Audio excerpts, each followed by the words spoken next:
Cara, o episódio 9 da sexta temporada de Rick and Morty chegou, trazendo uma aventura no estilo medieval, épica. Uma história muito engraçada e com algumas das melhores cenas de toda a série. Bora trocar uma ideia sobre isso depois da vinheta, vamos lá!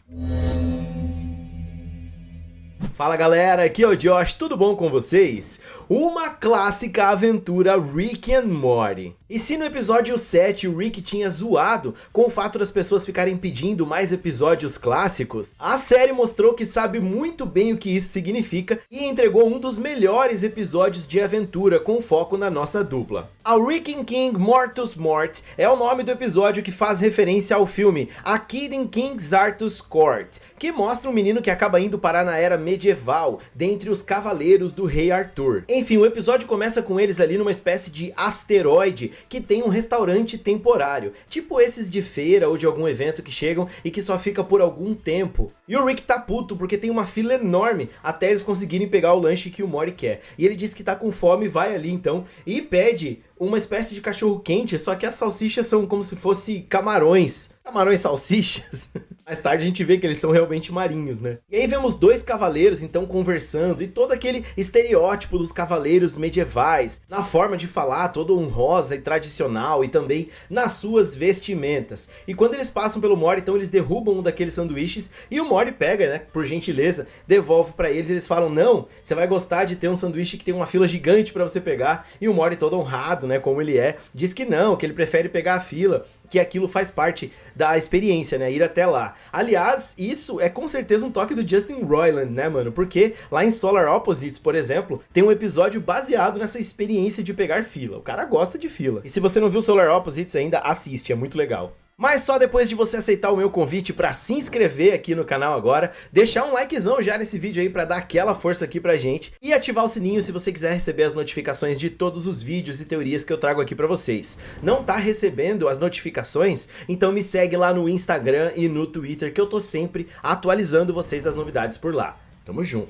Então eles se apresentam como os defensores juramentados de Hélio, sim, em referência ao próprio Sol. E eles têm ali aquele símbolo, né, que eles são os Cavaleiros do Sol. E um deles ficou tão honrado que ele oferece a espada ao Morty pra suceder ele como cavaleiro. Só que o Morty fica naquela dúvida, né? Será que eu pego a espada? Por que eu vou aceitar uma espada de alguém aleatório? E o Rick chega e fala, Morty, não pegue essa espada porque você vai ser sugado para uma aventura complicada. O Rick aí prevendo o que realmente aconteceria, né? Só que o Morty fala, novas, né, Rick? Novidade, você contrariando tudo. E acaba então pegando a espada e aceitando. O cavaleiro pergunta ali pra ele como é que é o nome. E quando ele fala, o cavaleiro fala Sir Mortaniel.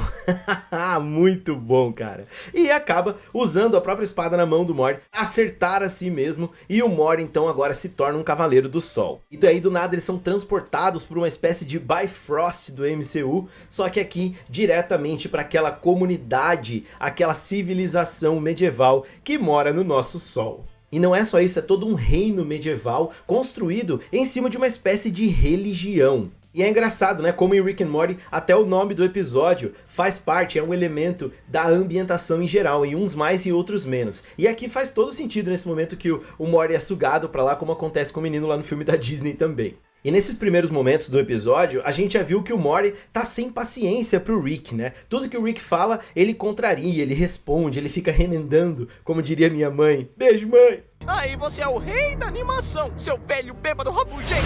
É basicamente o tipo de dinâmica que a gente viu entre eles lá no episódio do Tanque de Ácido, na quarta temporada, aquele episódio incrível que é referenciado aqui algumas vezes. E também a gente vê o Morty agindo dessa maneira aí mais mal criado com o Rick, lá no episódio 9, da separação deles justamente na quinta temporada. E o Morty se empolga quando ele chega lá no Reinado no Sol, né? Porque os outros cavaleiros estão ali dando as boas-vindas pra ele, cantando cantigas, e o povo fica empolgado também. E aí ele acaba conhecendo o Rei do Sol, que também chega e diz que ele vai ter uma grande liberdade. E a ambientação toda, a história, nos conecta automaticamente a essas histórias medievais, como a ambientação do Rei Arthur, por exemplo, Senhor dos Anéis. Inclusive, aquele cavaleiro ali que aparece me lembra muito o Sam, lá de Game of Thrones, que é um dos meus personagens favoritos. E os roteiristas muitas vezes gostam de se antecipar a coisas que nós provavelmente perguntaríamos, né? Como, por exemplo, o Morty já chega lá dizendo como é que eu não tô queimando que nem uma manjubinha? E eles explicam pra ele que é por causa dos poderes dele. Mais tarde, o Rick chega lá também e os cavaleiros fazem a mesma pergunta, por que você não tá queimando? E ele diz que é tudo ciência. E o Cavaleiro ainda explica ali pro Morty como é que funciona essa imortalidade deles, que na verdade a carne deles é indestrutível e eles podem escolher o momento da sua morte. E o rei explica pro Morty que ali é a casa do cetro, né? Que todos os planetas giram em torno desse cetro. E mano, que animação sensacional, cara, a paleta de cores, a profundidade, o reino do sol, mano, é um deleite pros olhos, na moral, os caras capricharam demais, mais uma vez, a sexta temporada entregando tudo com relação à animação e à trilha sonora. E o Morty descobre então, na hora da sua nomeação, que para ele se tornar um Cavaleiro do Sol, ele precisa cortar o seu amiguinho, o seu membro fora. E isso é uma tradição dos caras, ele vê nos vitrais ali, e lógico que ele já fala, não, pera aí, não quero isso não, vou largar a mão, e nisso o Rick chega lá pelo seu portal, e diz que nem vai esfregar nada na cara do Morty, que ele já deve estar se sentindo bastante mal por isso, né? E enquanto eles estão indo embora, o rei para eles e fala, não, você não pode ir embora porque o Sir Helios deu a vida para que você pudesse estar aqui, então agora você tem que me enfrentar num duelo. E aí vem uma cena muito legal, né, mano? Porque o Rick pega ali uma espada com inteligência artificial na pira lá do Homem de Ferro na Guerra Civil, naquele mesmo esquema, porque a espada aprende com os golpes do oponente, e aquela ali já tinha sido treinada pelo filme do Blade. Olha a referência que o Rick faz, cara. O Morty acaba vencendo facilmente o duelo, deixando os caras ali todos de cara. E então, para limpar a sua honra, ele desiste de ser rei, entrega a coroa, diz que o Morty agora é o protetor do cetro e acaba enfiando a espada em si mesmo. Basicamente como aquele ritual seppuku dos samurais japoneses. Morrer com honra. E os comentários dos cavaleiros do tipo, ele é rei, mas nunca foi cavaleiro. Mano, tudo sobre o olhar, assim, dessa mitologia deles, né? O que é muito engraçado. E aí, cara, eles vão embora dali, e quando eles já estão lá na garagem, né? O Rick ainda faz mais uma referência ao Blade ali, com a espada, lutando contra o Frost, que é aquele vilão do Blade. E o Morty fica ali parado, né, esperando a bronca. Tá, Rick, vai, fala logo. Mas aí é que vem a surpresa, cara, porque o Rick faz todo um discurso das coisas que o Morty fez, mas disse que aquilo ali acabou sendo bom para ele perceber que o Morty tinha um nível de opinião muito baixo sobre ele e que ele queria ser melhor para o Morty, cara. Inclusive, ele disse que ele vai ser 22% mais agradável para o seu neto. Pra consertar esse passado que fez o Morty ter essa opinião sobre o Rick. O Rick tá sendo um pouco modesto aí, né, mano? Porque ele já aprontou, ele já fez tanta coisa pro nosso Mortyzinho. Traumatizou o menino. E os cavaleiros aparecem ali queimando a porta da garagem, dizendo que vão seguir o rei pra onde ele for, que essa é a missão deles. E aí já aparece no outro dia, então, eles tomando café e os caras ali em volta da mesa fazendo cantigas. A gente vê a Space Beth mais uma vez ali junto com a família tomando café, realmente parte do elenco principal. E inclusive a Summer ali, como conhecedora das aventuras agora, diz, ué, esses caras são do Sol, eu nunca ouvi falar deles. E um dos cavaleiros começa a explicar então a visão deles sobre essa religião e tudo o que acontece, que na verdade todos os planetas giram ao redor do cetro e que isso é o que mantém, por exemplo, a estabilidade entre Júpiter e Saturno. Todo mundo dá risada dele dizendo que isso aí é conhecimento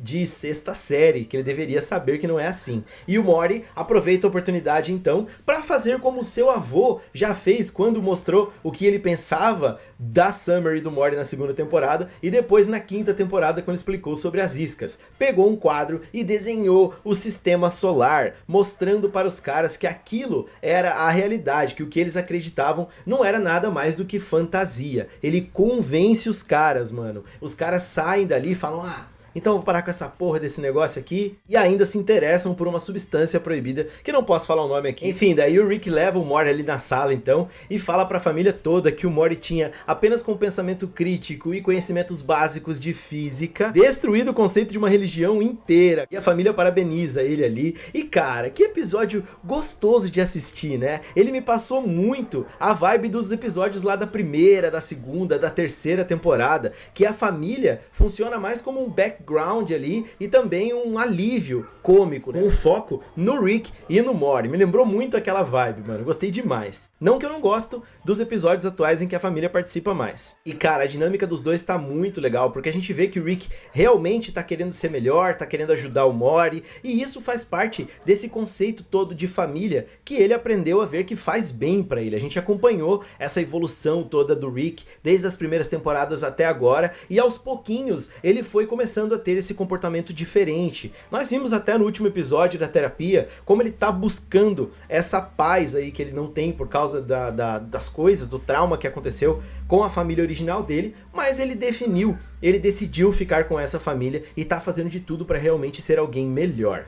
Enfim, daí nós vemos que o sol começa a brilhar mais forte ali, queimar as coisas. O Jerry até brinca, ué, as coisas estão queimando sem antes eu mesmo tocar.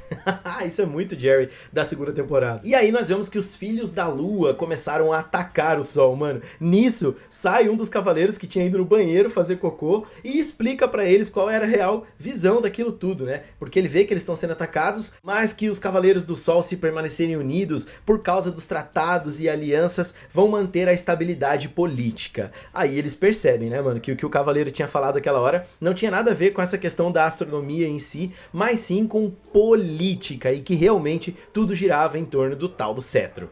E eles vão então lá pra Lua, onde tá rolando uma espécie de convenção ali com os líderes dos planetas, e estão discutindo ali porque os Cavaleiros do Sol simplesmente pararam de fazer o seu trabalho. Essa convenção toda ali me lembrou Game of Thrones em várias reuniões de estratégias de guerras que aconteceram aí durante as temporadas, mas também me lembrou muito Piratas do Caribe, naquele momento que os líderes piratas se encontram, se reúnem lá. E todo o apelo visual, mano, de cada um daqueles líderes representando cada um dos planetas, os comentários que eles fazem, a mulher de Júpiter braba, vocês são todos luas de Júpiter, o cara de Marte querendo guerra com todo mundo e ninguém dando moral pra ele.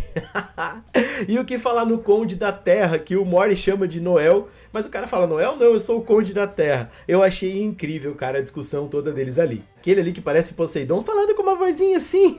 Tem até uma velha ali com os olhos costurados que consegue ver as coisas, o futuro e tal, com uns ossinhos. E o Morty tenta resolver aquilo tudo então com um discurso ali como o Rei do Sol. Inclusive ele mostra o cetro, só que quando todo mundo vê o cetro eles ficam doidos porque o cetro é poder. Então eles atacam, mano. O Morty causa a primeira guerra solar. E aí, mano, vem uma das melhores cenas da história de Rick and Morty, na minha opinião, que é justamente essa disputa pelo cetro que em cada momento vai parar na mão de um dos líderes dos planetas, e enquanto isso tá simplesmente tocando Pink Floyd, Goodbye Blue Sky. Mano, que cena mais linda, cara, é um grito a primeira vez que o cara assiste, tem tantos detalhes, cara, e a gente vai vendo que eles vão começando a utilizar tecnologias durante essas batalhas, e vai ficando mais séria, né, a parada, soltando gases. Eles crucificam ali, mano, o Papai Noel ali, o Conde da Terra. E nós vemos que o Rick tá, na verdade, protegendo a Terra lá no seu computador na garagem junto com o Morty. A Terra tá com um escudo ali enquanto é atacado. Ele ainda faz até uma zoeira, por causa do povo ser tradicional, né,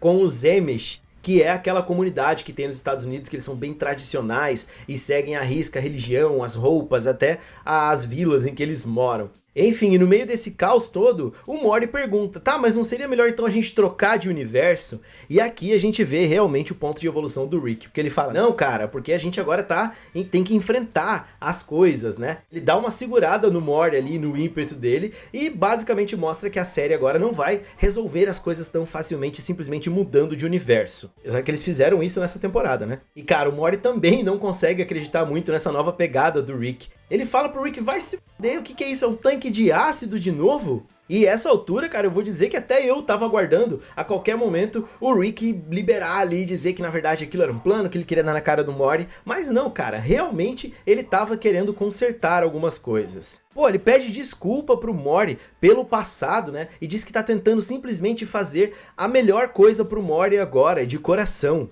o Morty chega a perguntar pra ele, tá, você é um robô, você é um clone? E ele dá um grito dizendo que essa família já teve clones e robôs demais, cara, que agora é hora deles encararem ali o rolê deles juntos, acharem a solução juntos. Olha que sensacional, mano. E cara, a gente vê que o Rick realmente evoluiu nesse campo sentimental também, que ele tá tendo mais empatia, principalmente depois do episódio dos corvos, né? E tem seus rompantes, afinal, todo mundo que tá passando por essa evolução ou por essa mudança na sua personalidade acaba ainda tendo rompantes de coisas relacionadas principalmente a traumas, como o nosso próprio Rick viveu. O Morty fala pra ele, né, que tem sido complicado ali com ele, então é claro que é compreensível a desconfiança do Morty, né, depois de tanta coisa que ele já passou com essa instabilidade do Rick. Enfim, o Morty se liga que ele tem que ir atrás dos cavaleiros, já que ele convenceu eles a abandonar a causa, agora ele teria que reconvencê-los a voltar e seguir lá pro Sol para conseguir estabilizar o caos que tá rolando no sistema solar. Mas ele chega lá e os caras estão tudo acabado lá depois de terem usado a tal substância e riem da cara do Morty quando ele fala novamente sobre aquilo tudo. Para convencer eles, o Morty diz que ele poderia cortar então o seu membro. E que apesar de tradição significar justamente fazer coisas que não tem sentido por motivo algum, ele faria aquilo ali justamente por eles, cara. E aí ele consegue convencer os caras, mas antes ele pede 1 minuto e vai chorar no quarto, mano. O Rick vai lá e fala pra ele, né, que vai criar lá 3 falsos, que são a prova de falhas, pra que ele não precise realmente passar por isso. E aliás, voltamos a ter uma participação mais forte do Morty em um episódio, né, ele tava meio diminuído, assim, digamos, nessa 6ª temporada, e agora nessa aventura clássica ele é o foco ali, o personagem principal, nosso reizão do sol, e a gente vê também a evolução dele, tanto quando o Rick vinha com aqueles pensamentos mais maléficos e todo aquele jeito dele, o Morty acabou sendo influenciado, tanto que o Morty também acabou por cometer coisas bem cruéis aí, principalmente na temporada passada, e nessa a gente vê que essa influência do Rick pode realmente ajudar o Morty, já que ele sempre teve um bom coração. Então os Cavaleiros do Sol voltam aos seus postos e dão o sinal de que eles estão por ali, e os outros planetas começam então a destruir suas armas e cessar a guerra. Eles só precisavam do cetro lá dos Cavaleiros para eles poderem manter as suas alianças, né, e tudo mais. E o cetro nesse momento na verdade está com a comandante de Vênus, que está ali fazendo discurso e não sei o que não vai entregar. O Rick só abre um portal e pega o cetro e vaza.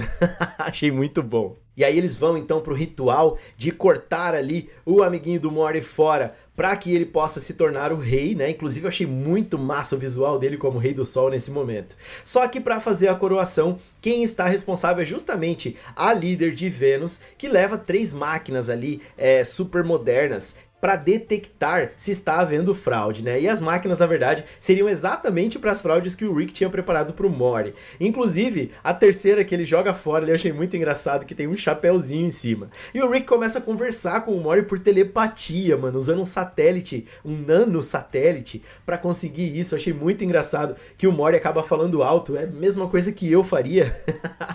Eu já tinha pensado isso nas redes sociais por telepatia, mais ou menos esse rolê aí que acontece lá em South Park também. E então depois eles saem correndo e param ali numa borda, e depois de um eu te amo recíproco, os dois se jogam então no sol. E a imagem fica travada e vai vindo para um vitral, que nós vemos então aquele cavaleiro contando a história do sacrifício do Morty e do seu feiticeiro, que por causa dele, agora a religião deles tinha deixado de ser tão tradicional e eles não faziam mais aquele corte, que o Morty preferiu se sacrificar ao invés de simplesmente cortar o seu membro, e que ele fez isso por todos eles. Mano, eu dei muita risada nessa hora, porque é o plano do Rick do tanque de ácido sendo usado num outro contexto que acabou dando muito certo. O que é bem simbólico até com a redenção que eles estão tentando fazer o Rick ter nessa 6ª temporada.